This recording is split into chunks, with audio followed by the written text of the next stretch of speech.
Welcome, market participants, to another Three Things in Credit. I'm Van Hesser, Chief Strategist at KBRA. Each week, we bring you three things impacting credit markets that we think you should know about. Howard Marks is out with his latest memo, and it hits at the point we make below that the current returns on credit compare favorably to what figures to lie ahead in stocks. Mr. Marks observes that we are in early days of equity market exuberance, even while pointing out that we haven't had a correction in 16 years. He points out that the current investment grade yields in the sixes, as in 6+%, compares well on a risk-adjusted basis to what could be expected in stocks.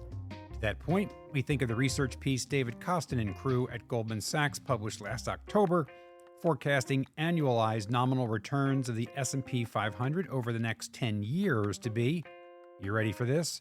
3%. That's the kind of math I understand. This week, our three things are: 1. Spreads versus yields. Spreads are tight, yields not so much. 2. Financial conditions. Don't lose sight of what normal is. And 3. Walmart Target read across. Big boxes update us on the U.S. consumer. All right, let's dig a bit deeper. Spreads versus yields. Spreads are tight. How tight? Well, tightest in 27 years, according to Bloomberg. In other words, the risk premium on investment-grade credit spreads is extremely, historically low. Does that make sense? To repeat what has become a mantra over here, credit risk is priced for perfection in an imperfect world. We are also fond of saying investors don't buy credit spreads, they buy yields. Yields, of course, are made up of the risk-free rate and the risk premium. Now we're getting somewhere. The investment grade yield currently sits at 4.95%. That's nowhere near the 27-year low of 1.74% hit in December of 2020 in the midst of COVID. In fact, the current yield lies in the 55th percentile of yields over that 27 period, or some 30 basis points above the average. Well, that's hardly extreme. Let's go back to the equation, risk-free rate plus the risk premium. Maybe we should focus on the risk-free rate. 10-year U.S. Treasury yield, 4.34%, is 93 basis points above its 27-year average of 3.41%. Maybe that's the issue. Peeling that onion, recall that the U.S. has used federal debt to address its two most recent crises, the GFC and COVID. That has pushed federal debt held by the public to GDP up to 100% from 35% prior to the GFC. Meanwhile, private sector debt to GDP has fallen from 171% in 2008 to 143% at year-end 2024. In other words, we basically transferred leverage in the private sector to the public sector. With that comes a cost to the risk-free rate. So pulling it all together, we see investment-grade credit yields that are attractive enough to draw plenty of investor interest on their own, and even more so when compared to equities, where valuations are not only extreme, but more vulnerable to correction than credit.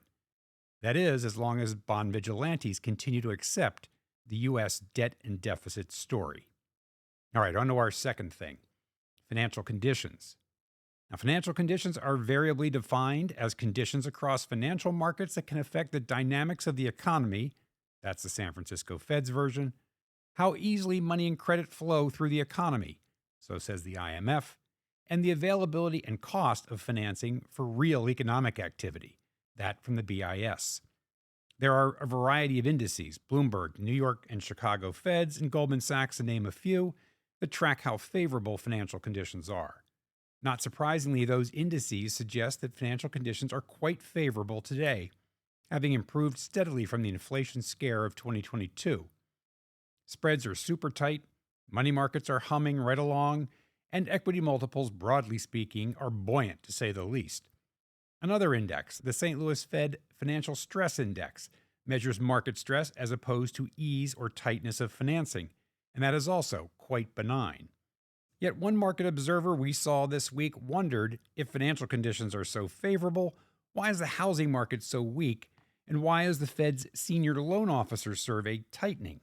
Those are reasonable questions that require a bit of perspective. Favorable financial conditions speak to financing, particularly credit, being widely available at a reasonable price. Let's take those components one at a time. The housing market is weak because there's not enough supply and scarcity has significantly reduced affordability. Mortgage rates are not the problem.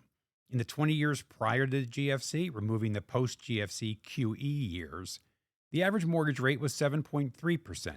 Today, it's 6.7%. The problem in the housing market is home builder confidence, which stems in part from cost and availability of labor and materials. It's not mortgage rates. What about bank lending? Why is the Senior Loan Officer Survey Index tightening? While that's true, it is tightening. It's tightening back to zero, which means as many banks are loosening credit as those that are tightening. There is not a tightening skew, as is the case when credit is crunching. Banks and other lenders are being more cautious, as you would expect in an environment of policy uncertainty and economic slowdown. All of that is normal in a normal economic environment. The point is, financing is widely available today from a variety of sources at a cost that reflects normalized risk, not subsidized risk. Sure, lenders are more selective today because the economy is slowing and uncertainty on rates, on policy, on the macro landscape has risen.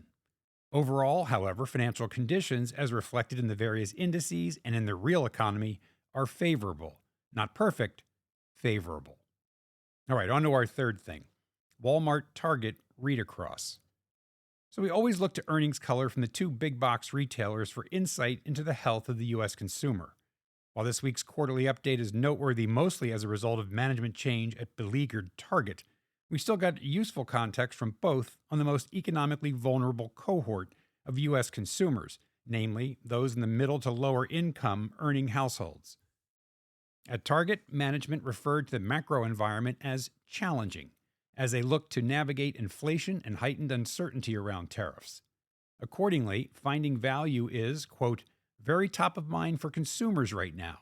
They're looking to stretch their budget, unquote.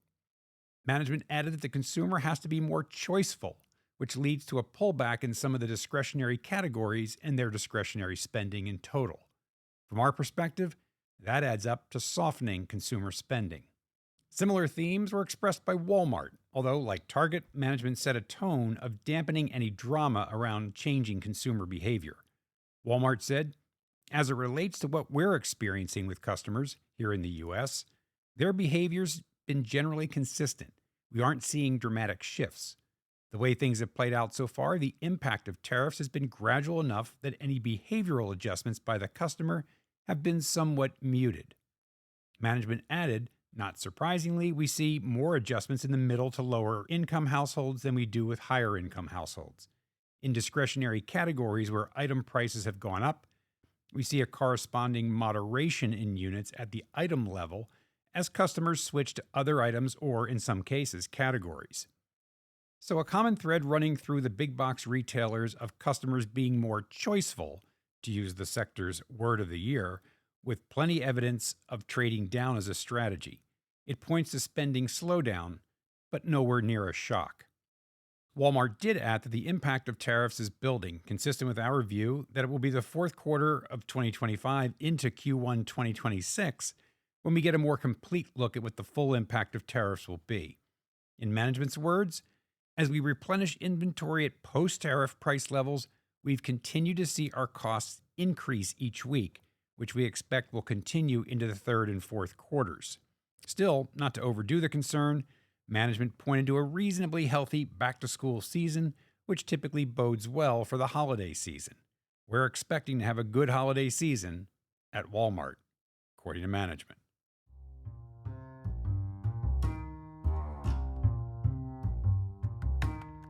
So there you have it. 3 things in credit. 1.